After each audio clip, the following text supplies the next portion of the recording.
News voice, जो हर खबर से आपको कराए रूबरू। केंद्रीय संसदीय बोर्ड की सदस्य व पूर्व सांसद डॉक्टर सुधा यादव ने केंद्रीय मंत्री राव इंद्रजीत सिंह के पार्टी में जयचंद वाले बयान पर कहा कि भाजपा में कोई जयचंद नहीं है, फिर भी सबका अपना नजरिया है। वहीं उन्होंने राव इंद्रजीत सिंह की बेटी आरती राव के दक्षिण हरियाणा के साथ भेदभाव वाले बयान पर कड़ी प्रतिक्रिया दी और कहा कि भाजपा सरकार में समूचे हरियाणा में समान रूप से विकास हुआ है। इस सरकार में हरियाणा के आखिरी टेल तक पानी पहुंचाया गया है, वहीं सड़कों का भी भारी जाल बिछाया गया है। उन्होंने दावा किया कि पिछली बार की तरह इस बार भी हरियाणा में 10 की 10 भाजपा की सीटें आएंगी। डॉक्टर सुधा यादव आज रेवाड़ी के सेक्टर 3 में भाजपा महिला मोर्चा की जिला उपाध्यक्ष कृपा जैमिनी के निवास पर जलपान के लिए पहुंची थी।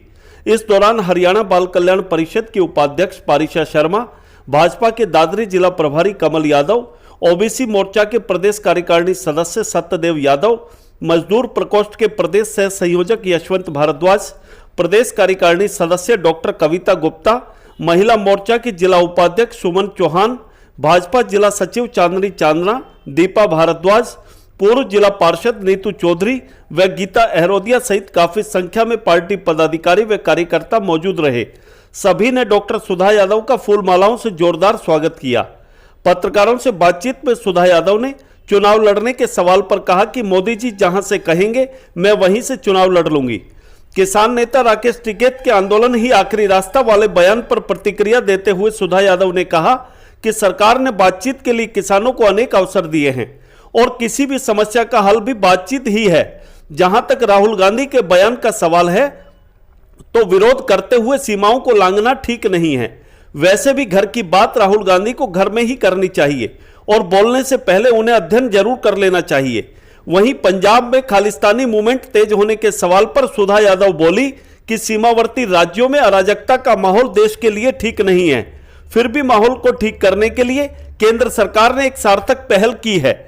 रेवाड़ी से न्यूज वॉइस के लिए संजय कौशिक के साथ अजय सागर अत्री की रिपोर्ट। मैं तो आज नारनौल में कार्यक्रम करके आई हूँ और सिर्फ महिलाओं के साथ में गपशप और चाय पीने के लिए यहाँ पर आई थी और मुझे तो नहीं मालूम था कि इतनी सारी महिलाएं यहाँ पर एकत्रित होंगी।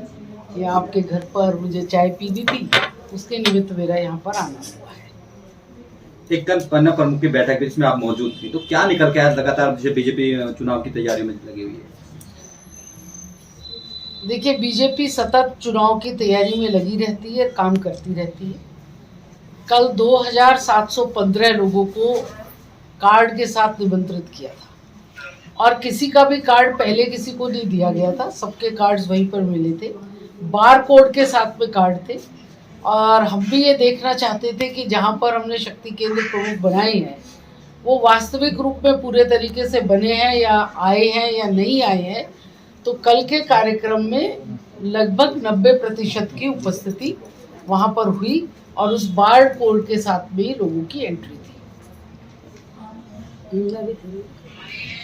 अभी धनखड़ जी कह रहे थे फरीदाबाद में भी एक मीटिंग में ओबीसी मोर्चा की आप भी मौजूद थी कि 10 लोकसभा सीट और पूर्ण बहुमत की सरकार, वो कैसे संभव होगा? क्या रोड मैप रहेगा इसको लेकर? जैसे पिछली बार संभव हुई थी 10 लोकसभा, ऐसे इस बार भी संभव होगी। और भारतीय जनता पार्टी की सरकारें जहाँ पर काम कर रही है वहीं पर भारतीय जनता पार्टी का संगठन भी नीचे तक काम करने में लगा हुआ है। और आज ये इकलौती पार्टी ऐसी है जिसके पास में बूथ से नीचे जाकर के पन्ना प्रमुख बनाने तक की ताकत है। कार्यकर्ता इस काम में जुटा हुआ है और सरकारों की परफॉर्मेंस अपने आप में बहुत अच्छी है।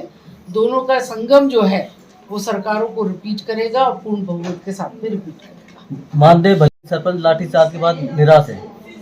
मुझे लगता है कि धीरे धीरे बातचीत से इन चीज़ों का समाधान निकलेगा और जब हम भ्रष्टाचार मुक्त भारत की बात करते हैं तो कुछ कड़े निर्णय लेने भी पड़ते हैं और इन निर्णयों के अंदर अगर सबकी सहभागिता होगी तो निश्चित रूप से चीज़ें और ठीक। आज किसान महापंचायत है दिल्ली में, लेकिन राकेश टिकैत का एक बयान आया कि आंदोलन ही एक रास्ता है, ऐसा क्यों कहा उन्होंने? देखिए, वो बार बार आंदोलन करने के लिए बैठ जाते हैं। सरकार ने जितना उनको अवसर दिया, जितना उनको मौका दिया, बातों के ऊपर चर्चा करी और समाधान का तरीका सिर्फ चर्चा ही होता है। आप उसमें से कोई रिजल्ट निकालेंगे तभी तो कोई काम बनेगी। अगर किसी ने मन में ये ठान लिया है कि मुझे कोई समाधान निकालना ही नहीं है और मुझे बार बार इन चीज़ों को उखाड़ना है, तो ये ठीक नहीं है। लोकतंत्र में अपनी बात रखना सब रख सकते हैं, उसमें कोई पाबंदी नहीं है, लेकिन लोकतंत्र में बातचीत के माध्यम से समाधान निकले, ये भी आवश्यक है। पंजाब में आप देख रहे हैं कि जब से आपकी सरकार आई है, खालिस्तान जो सपोर्टर है वहाँ काफ़ी एग्रेसिव हो गए हैं, और अभी जो कार्रवाई चल रही है, जिस तरह से सेंट्रल गवर्नमेंट ने वहाँ सिक्योरिटी फोर्सेज भेजी, किस नज़रिए से देखते हैं आप ये सब चीज़ें?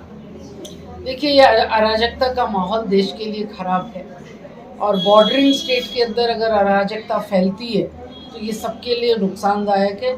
इसका समाधान निकालने में केंद्र सरकार ने पहल करी है और निश्चित समाधान निकालेगी। कहा कि जिस तरह पहले से जीते, पिछली बार पूर्ण बहुमत नहीं आ सका, गठबंधन की सरकार बनानी पड़ी थी।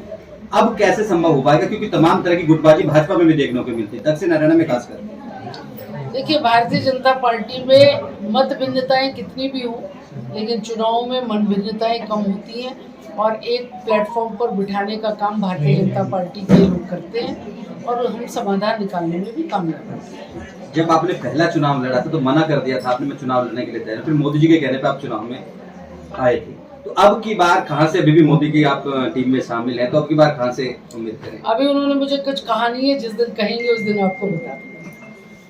एक आरती राव ने लगातार कह रही कि दक्षिण हरियाणा के साथ भेदभाव हुआ है, और चुनाव लड़ने का भी ऐलान कर दिया, जबकि भाजपा की शायद रीति और नीति इस तरह की है नहीं कि खुद ही आप लोग ऐलान कर दें। इसको लेकर कैसे देखते हैं? देखिए, पहली बात तो मुझे ऐसा लगता है कि जब से भारतीय जनता पार्टी की सरकार हरियाणा में आई, मैं अभी नारनौल में भी इस विषय का उल्लेख करके आई हूँ कि जितना काम महेंद्रगढ़ जिले में और इधर की तरफ हुआ, इससे पहले कभी भी नहीं हुआ। आज चंडीगढ़ जाना भी आसान हुआ है इन सड़कों के जाल की वजह से। टेल तक अगर पानी पहुँचा और हर घर में नल पहुँचा है, तो वो भारतीय जनता पार्टी की सरकार से ही साकार हो पाया है। भारतीय जनता पार्टी की सरकार ने कोई भी भेदभाव न करते हुए पूरे हरियाणा का समान विकास किया है, और उसका सबसे बड़ा एक उदाहरण ये भी देखने को मिलता है कि जब हमने नौकरियों में भेदभाव छोड़ दिया, पक्षपात को छोड़ दिया, उसमें हमने भाई भतीजावाद को छोड़ दिया और मेरिट को आधार माना, तो ऐसा कोई जिला नहीं बचा जहाँ के बच्चे मेरिट के आधार पर नौकरी न लगे हो। इसलिए मैं इस विषय को नहीं मानती हूँ कि वहाँ पर कोई भेदभाव हुआ है। सरकार अच्छा कर रही है और भविष्य में और भी अच्छा करेगी। लंदन के बयान के बाद हाहाकार मचा हुआ राहुल गांधी के बयान पे, क्या कहेंगे? देखिए, राहुल गांधी जी को तो अध्ययन करना चाहिए, और वो जितना अध्ययन करेंगे, थोड़ा सोच समझ करके बोलेंगे तो अच्छा रहेगा। अपने घर की बात अपने घर के अंदर ही करनी चाहिए। विरोध का अर्थ ये नहीं होता कि हम अच्छी चीज़ों का भी विरोध करें। लोकतंत्र में विरोध आवश्यक है, विपक्ष भी आवश्यक है, लेकिन विरोध करते करते हम सीमाओं को लांघ जाए तो वो चलेगा। मैं कहा था गुटबाजी, जिला अध्यक्ष बीजेपी के आरती राव के कार्यक्रम में होते हैं, आप राष्ट्रीय नेता, बावजूद आज यहाँ पर मौजूद नहीं है, तो इस तरह से कैसे निपटेगी बीजेपी? मैं उन्हें आज बता करके भी नहीं आई हूँ, क्योंकि मैं कार्यक्रम महेंद्रगढ़ जिले का था और वापसी में मुझे आपके घर पर चाय पीनी थी, इसलिए मैं इसे कार्यक्रम ना मानते हुए इसे अपना एक पारिवारिक चाय का कार्यक्रम, इसलिए मैं उसमें उनको दोष नहीं देना चाहती। जब मेरा कार्यक्रम कार्यालय के अंदर हुआ था, जिलाध्यक्ष जी वहाँ पर उपस्थित थे। मेरा कार्यक्रम कोसली में हुआ था तो जिलाध्यक्ष जी वहाँ पर उपस्थित थे। मैं इस रूप में नहीं। मैम, आप कह रही है कि एकता की बात करती हैं कि अगर राव इंद्रजीत सिंह की बात करें तो उन्होंने कहा था कि पिछली विधानसभा सीट जयचंदों के कारण का, उनका इंडिकेशन भाजपा के ही नेता या पदाधिकारी की तरफ था, तो कहाँ एकता की बात कर रहे हैं? देखिए, ये सबका अपना अपना देखने का नजरिया है जी, मुझे नहीं लगता कि भारतीय जनता पार्टी में इस तरीके का कोई मामला है। ठीक है।